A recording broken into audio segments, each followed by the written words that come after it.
Olá, meu querido irmão, minha querida irmã, mais um programa Fortes na Fé para falar da beleza da nossa vocação e da nossa missão. Quando a gente está em casa, a gente não compreende muito bem qual a diferença entre um padre diocesano ou um padre religioso.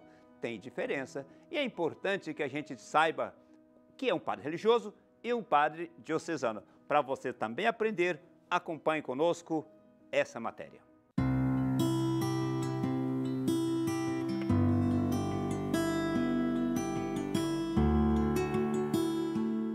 O padre religioso, né, ou o padre regular, como é chamado, e o padre secular e o padre diocesano. A missão é a mesma. Qual é a missão de um padre dentro da paróquia ou na sua missão? É animar a fé do povo de Deus, organizar a paróquia ou a comunidade no qual ele está inserido para trabalhar, é também catequizar, né, é importante, e cuidar dos bens da comunidade, né? Essa é aquela liderança da comunidade. E também animar na unidade da comunidade. A diferença está propriamente dita na formação e também na hierarquia. O padre diocesano ou padre secular, por que ele é chamado de padre secular? É porque ele está inserido propriamente dentro da comunidade. Ele é formado para trabalhar na paróquia, basicamente na paróquia, né? E ele deve obediência somente ao bispo ou ao arcebispo, sendo diocese ou arquidiocese, né? Outra coisa que é própria do padre diocesano, né? A formação dele geralmente é mais ou menos 7 anos. 7 anos a formação de um padre diocesano. A filosofia e a teologia. Já o padre religioso ou regular, ele já está inserido dentro de uma comunidade religiosa, de uma congregação ou um instituto religioso, tem uma regra própria de vivência e tem um carisma próprio. Por isso eles são chamados também de padres regulares, porque eles têm uma regra própria e têm um carisma próprio. Vamos supor, os padres camilianos, a formação deles é toda voltada para o doente, para a administração de hospital, a capelania de hospital, né? Os franciscanos é voltado para uma vida mais contemplativa, mais formativa. Enfim, os salesianos é voltado para a formação do jovem, para a educação do jovem. Por isso que muitos vão cuidar de uma escola, vão estudar aquela área específica, fora a regra do santo no qual fundou a congregação, né? Tem aquela regra própria. O padre diocesano não, ele tem a paróquia para cuidar. Eu costumo dizer que é um pouquinho de tudo. Ele faz um pouquinho de tudo dentro da paróquia, aquilo que a paróquia exige na vida dele, né? E a família dele é a comunidade. A família dele é a comunidade, então ele está inserido no dia a dia da comunidade, nas dores, nos sofrimentos, nas alegrias, nas conquistas. Ele faz parte da comunidade. Ele é aquela liderança da comunidade que vai animando a fé e a vida social.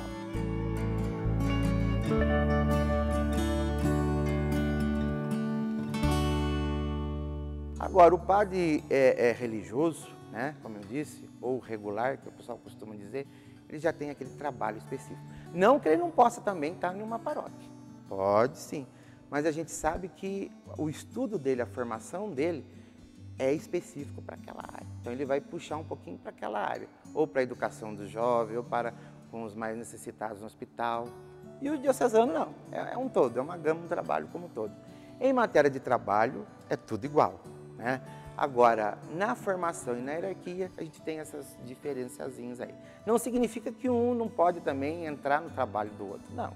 Muito pelo contrário, um está sempre ajudando o outro. Na verdade, nós somos todos uma grande família, né, de algumas características diferentes, mas que não diferem na questão da vivência de comunidade. Como toda paróquia, a paróquia é composta de pastorais, movimentos, grupos. E o desafio do pároco, como também do padre religioso, muitas vezes inserido na paróquia, é o equilíbrio da organização da paróquia. É claro que muitas vezes acontece a coisa, está tudo muito certo, e às vezes a coisa está tudo muito errada.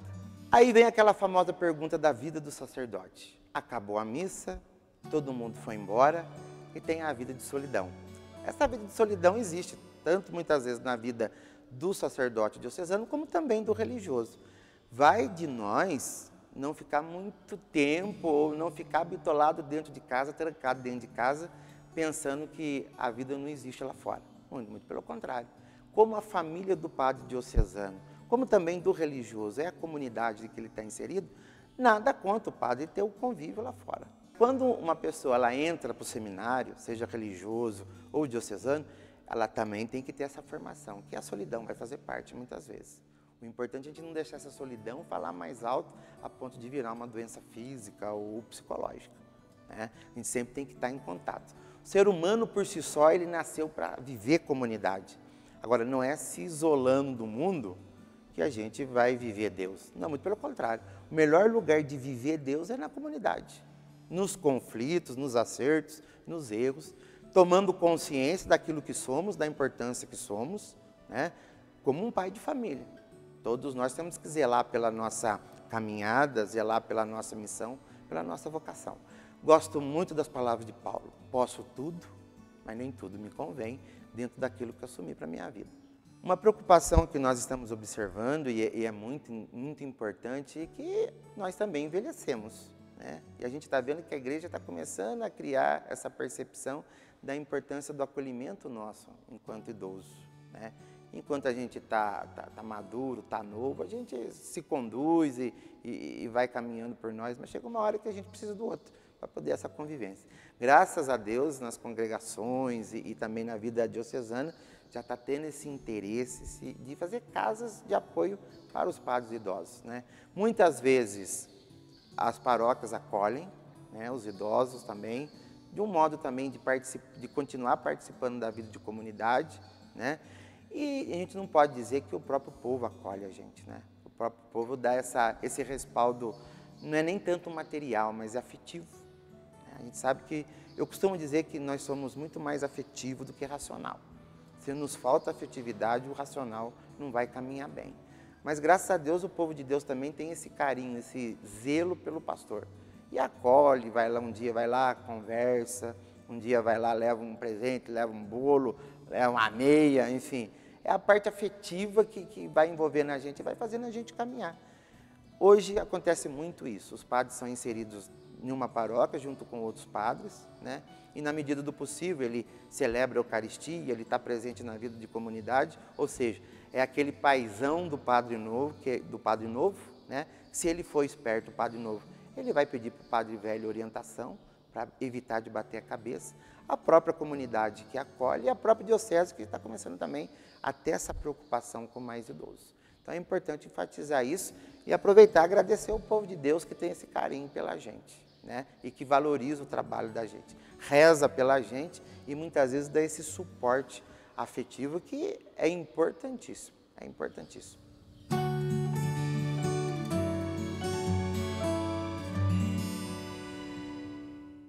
Que legal, hein? Saber o que é um diocesano e saber o que é um regular, um religioso. Meu querido, há muitas dúvidas vocacionais, muitos jovens que têm dúvida no coração e não sabem como resolver, como dar resposta. E o irmão Alain é doutor, o irmão Alain é bom na matéria, ele vai responder para nós algumas dúvidas vocacionais. E se você tem alguma dúvida, mande para a gente e a gente vai ajudar você a compreender a dinâmica vocacional. Acompanhe conosco, irmão Alain. Amigos queridos, devotos de Nossa Senhora Aparecida, a todos que nos acompanham pela Rede Aparecida de Comunicação, no programa Fortes na Fé, as dúvidas vocacionais também aqui vão sendo esclarecidas. Você tem alguma curiosidade? Você tem alguma pergunta? Envie para nós e vamos respondendo para que todos nós possamos fazer acontecer a cultura vocacional. Quantos anos são necessários na formação e discernimento para chegar a ser padre ou irmão? Veja só, se você entra para os nossos seminários sem o ensino médio, você então vai ter os 3 anos de ensino médio, depois você vai fazer a etapa do propedêutico. Se você for candidato ao sacerdócio, vai fazer mais 3 anos de filosofia, já são 7. Aí nós temos o noviciado, que é uma etapa comum, a primeira experiência da vida consagrada, tanto para aquele que vai ser padre ou irmão. Aqui já foram 8 anos. E depois o jovem que vai ser padre tem mais 4 anos dos estudos teológicos, portanto, 12 anos. Para o irmão, também não é diferente. vai fazer o ensino médio, vai fazer uma outra experiência, pode fazer uma outra faculdade em alguma área específica do conhecimento, faz o noviciado e depois também tem possibilidade, se desejar fazer teologia, os mesmos estudos que o padre também sem problemas, ou alguma outra área do conhecimento, de acordo com a sua aptidão, de acordo com aquilo que a congregação precisa. Isso é formação inicial. Claro que depois formação continuada é para a vida toda. Nós vamos nos formando para servir melhor o nosso povo. Quais são os requisitos para se tornar um religioso ou uma religiosa? Primeira coisa, meu querido, minha querida, é você sentir essa experiência do chamado de Deus em sua vida. Depois, vai ser necessário o acompanhamento vocacional, a participações em encontros, convivência, o conhecimento daquela vida que você quer participar. Agora, para tudo isso, é importante a vida de oração, que já se dá em casa, na família, a frequência nos sacramentos, a participação na sua comunidade. Tudo isso vai clareando esse seu chamado vocacional, a gratuidade, a disponibilidade, o desejo de servir, o gosto da escuta, da leitura orante da palavra de Deus. É ali que nós vamos buscando razão, sentido para todo o nosso chamado. A disponibilidade, também o gosto pelos estudos, isso é importante, né? Essa capacidade intelectual, o espírito missionário, o zelo, a gratuidade. Tudo isso são elementos e algumas características importantes para você discernir o seu chamado. Muito obrigado pela sua companhia, a sua sintonia aqui na Rede Aparecida de Comunicação, no nosso programa Fortes na Fé e neste quadro sobre as dúvidas vocacionais. Que Deus abençoe muito a você, querido amigo, querida amiga, e até o próximo encontro. Tá vendo? Mande para nós as suas dúvidas. A vida é dom de Deus. Parabéns, aniversariantes. Vamos celebrar os aniversariantes dessa semana. E depois um breve intervalo, mas a gente volta para continuar fortes na fé. Acompanhe conosco. A vida é dom de Deus. Dia 23 de janeiro, comemoramos o aniversário de Dom José Luiz Ferreira Salles, bispo de Pesqueira, em Pernambuco, e do padre Carlos Alberto Pereira. Parabéns aos confrades! Estamos de volta com o programa Fortes na Fé. Pouco a pouco a gente vai conhecendo a nossa história e a nossa missão. E claro, alguns são chamados para exercer a função de liderança, de coordenadores da vida missionária, animadores da nossa província, da nossa missão. E o padre Marlos foi eleito no final do ano passado para ser o nosso superior provincial. Tão jovem, mas com muita capacidade. Acompanhe conosco a história do padre Marlos Aurélio, é o nosso superior provincial de São Paulo.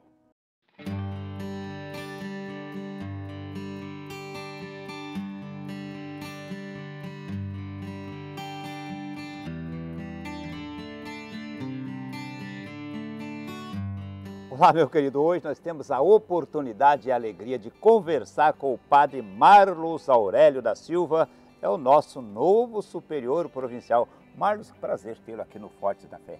Para mim também, irmão Viveiros, a vocês que nos acompanham pela TV Aparecida, poder conversar um pouco. Poucos dias de provincial. Poucos dias, dia 5 de janeiro, nós iniciamos oficialmente esse serviço à província de São Paulo.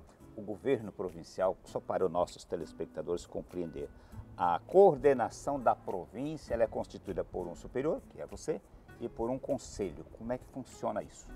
Exatamente. A província primeiramente escolhe o superior provincial e depois também o superior tem o direito de escolher 2 conselheiros que comporão a sua equipe. E a província novamente pode escolher também 2 conselheiros, de modo que a gente tenha um conselho formado por 5, o provincial mais 4 conselheiros. Legal, e esse conselho tem a função bonita de animar, de coordenar a vida de todos os missionários dessa província. Exatamente. Desde o Concílio Vaticano II, as congregações religiosas incrementaram esse modelo participativo de eleição, de coenvolvimento dos religiosos na escolha dos seus superiores para animarem, para dinamizarem a vida missionária, a vida apostólica das congregações a partir dos seus carismas.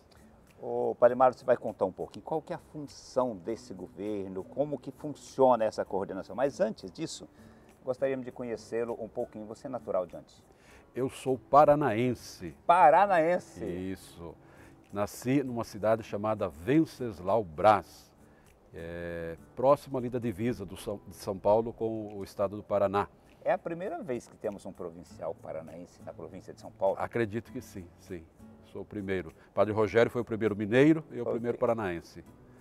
E com 3 anos de idade, meus pais se mudaram para Mogi Guaçu, no interior de São Paulo, onde eu fui criado, onde nasceram os meus irmãos, de modo que me considero mais paulista do que paranaense, ainda que seja de nascimento no Paraná. Eu sou o contrário, nascido em Minas, criado no Paraná, considero mineiro e paranaense também. Então, e você começou, a sua família continua morando em Mogi Guaçu? Continua morando em Mogi Guaçu. Ok, e com certeza eles estão lá acompanhando, sua família acompanhando essa nossa conversa. Gostaria que você mandasse um abraço lá para os seus pais. Um abraço para meu pai, José Aurélio, minha mãe Maria Helena, que me acompanham, e assiste muito a TV Aparecida também. Marlos, você, a sua história vocacional, você começou cedo? Sim, desde adolescente, participando dos grupos, né, de comunidades de base, grupo de adolescente, coroinha, e na catequese também uma participação assim, bastante ativa. E um dos catequistas manifestou o desejo de entrar para o seminário. E, inclusive, posteriormente acabou entrando, fez uma experiência de 3 anos no Seminário Santo Afonso. Hoje é pai de família, tem a vida dele. Mas ele me ajudou muito nesse processo de discernimento, até me indicando o Seminário Santo Afonso para correspondência, participação de encontros. E eu comecei, então, na idade de 12 anos, participando de encontro vocacional lá na cidade de São João da Boa Vista, que era a casa redentorista mais próxima da minha cidade. Foi lá que eu te conheci também. Eu era ainda bastante criança, né? Eu me lembro, no meio da garotada tinha aquele garotinho. Olha, isso faz dias já, faz tempo. E você, claro, essa criança muito pequena aqui, e está aí o padre Marlos. Então, na idade de 14 anos, eu entrei para o Seminário Santo Afonso, onde eu fiz o ensino médio, depois segui para o propedêutico, filosofia, noviciado, teologia, uma caminhada de 12 anos dentro do nosso processo formativo. E sempre com esse desejo de querer, de fato, me tornar missionário, anunciar aí Jesus Cristo para o mundo, para as pessoas, e uma identificação muito grande com esse estilo, com esse modo de ser nosso de redentorista. Redentorista. E você tem quantos anos de vida consagrada? Eu vou fazer 23 anos. 23 anos de consagrado. E de sacerdócio? 17. 17 anos.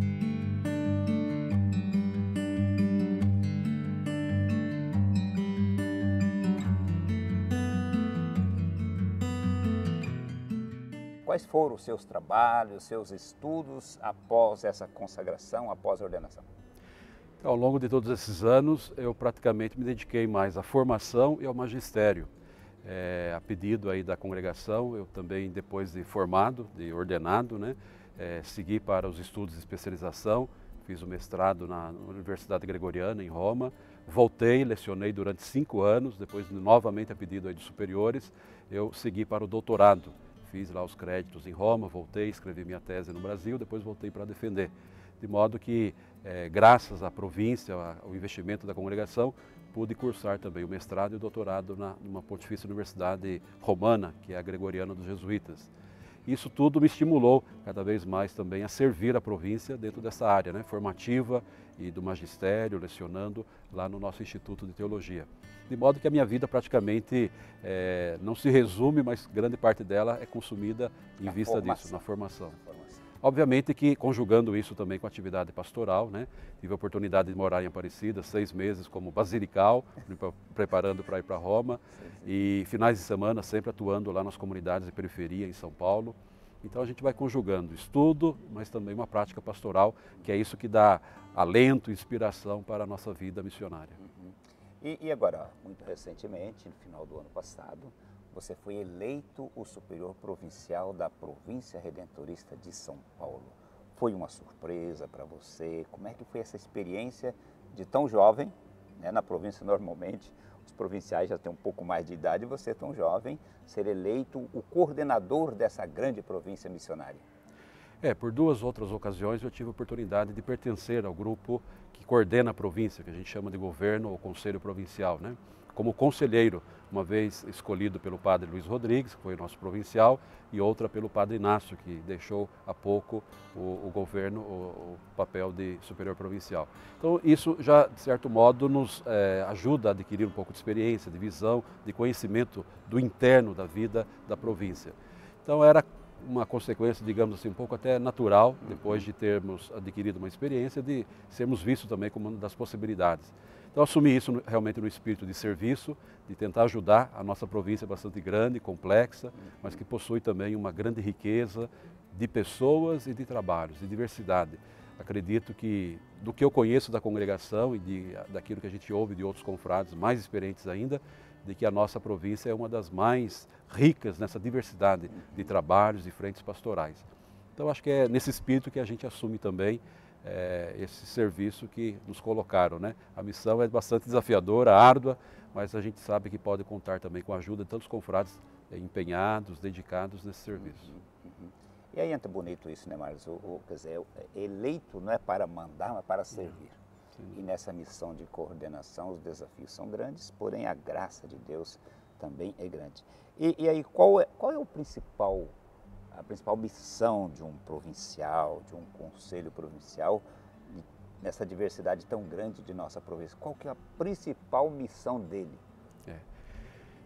Desde o mês de novembro do ano passado, quando foi constituída então a equipe de governo, nós nos sentamos, elaboramos um plano, um planejamento de trabalhos que nós vamos prestar a serviço à província ao longo desses 4 anos. Então o serviço é basicamente esse, de animar, de coordenar, de caminhar com a província, né?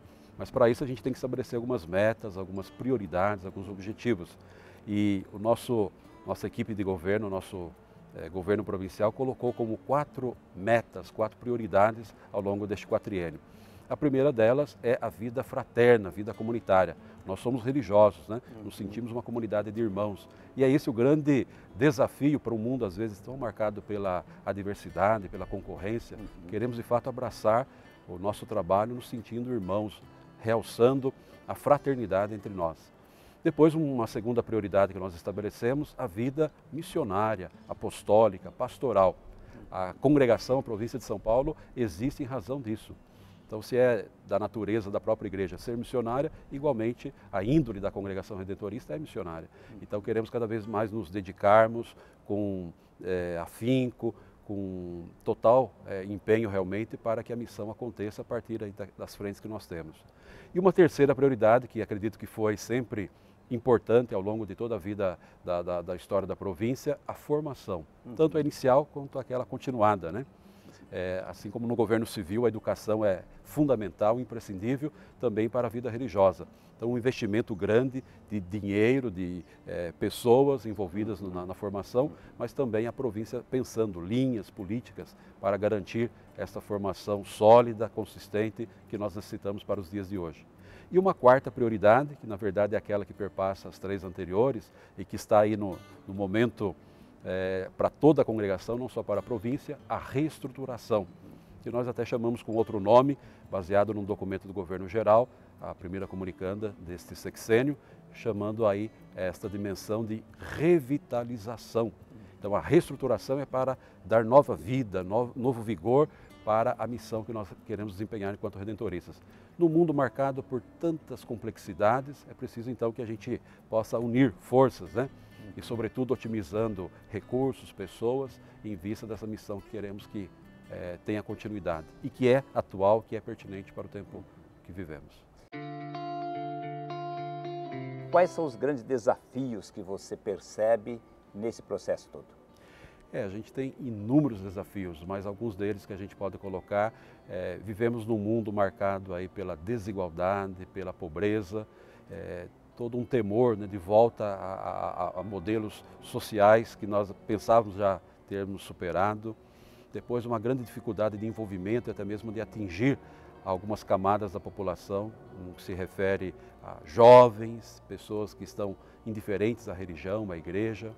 Então, acho que tudo isso suscita na gente um interesse, um vigor de querer entender um pouco mais a complexidade da sociedade para a gente poder evangelizar. Se a gente não tem conhecimento disso, como que nós vamos levar, né, a boa nova, fazer o anúncio da redenção? Então, acho que passa um pouco por aí. Passa por aí. Você olhando hoje os redentoristas no Brasil, na igreja, aí com essa proposta de uma igreja de saída que o Papa Francisco está propondo para nós. Qual que é a missão do missionário redentorista hoje, para continuar a fidelidade do carisma de Santo Afonso? O Papa Francisco, na verdade, ele está recuperando as grandes intuições do Concílio Vaticano II, né, que é esse evento do século XX que marca definitivamente a vida da igreja. Então o Papa vai nas raízes daquilo, uma igreja que seja missionária, uma igreja em diálogo com o mundo. Na época do concílio se falava do mundo moderno. A reestruturação da congregação acho que quer nos colocar em interação com o mundo pós-moderno, né? Então, o Papa Francisco, ao proclamar a igreja em saída, ele está dizendo isso, vamos ao encontro daqueles que não estão dentro do rebanho, aqueles que merecem também ouvir a palavra. Isso é próprio do Redentorista, né? Nos tornamos missionários e a gente tem essa grande incumbência recebida da igreja, da congregação, de levar o anúncio da copiosa redenção a todas as pessoas, de modo especial aos pobres mais abandonados. Mas eu gostaria que você deixasse uma mensagem para todos os missionários redentoristas, sejam os padres, os irmãos, os leigos, todos que fazem parte dessa grande família missionária. Então, a todos vocês que nos acompanham, que conhecem um pouco da nossa vida missionária, do nosso trabalho, queremos pedir que vocês continuem rezando, pedindo a Deus por cada um de nós e que possamos estreitar cada vez mais esta nossa sintonia em vista de ouvir as coisas de Deus, mas também nos tornarmos anunciadores das coisas de Deus. Há muita gente carente, muita gente precisando desta nossa palavra, dessa nossa solidariedade. Então possamos nos irmanar todos nesse grande ideal de anunciar Jesus Cristo para o mundo. Ademar, tem muitos jovens acompanhando essa nossa conversa. O que você gostaria de dizer para a nossa juventude? Gostaria de dizer que vale a pena esta causa que nós abraçamos como jovens, vocês também que nos acompanham. E lembro sempre do pensamento do Papa Francisco, ninguém vem ao mundo por acaso. Todos nós temos uma missão e certamente à medida que fazemos alguém feliz, nos tornamos mais felizes ainda. Então vale a pena esse seguimento ao Redentor, não se faça indiferente ao chamado, aquilo que Deus planta, aquilo que Deus semeia dentro do seu coração. Quanto mais nós estivermos abertos, entusiasmados pela causa de Deus, mais felizes seremos e o mundo será ainda melhor.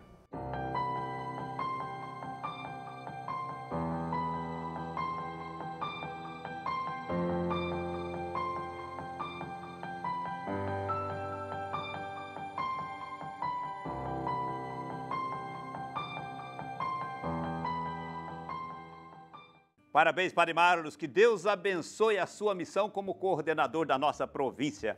Meu querido, se você deseja ser missionário redentorista, eu digo para você que vale a pena. Acompanhe os nossos contatos, ligue para nós, escreva para nós, está aí o nosso e-mail. Queremos fazer com você o discernimento vocacional. Vale a pena ser missionário redentorista. Mande-nos um e-mail vocacional@a12.com.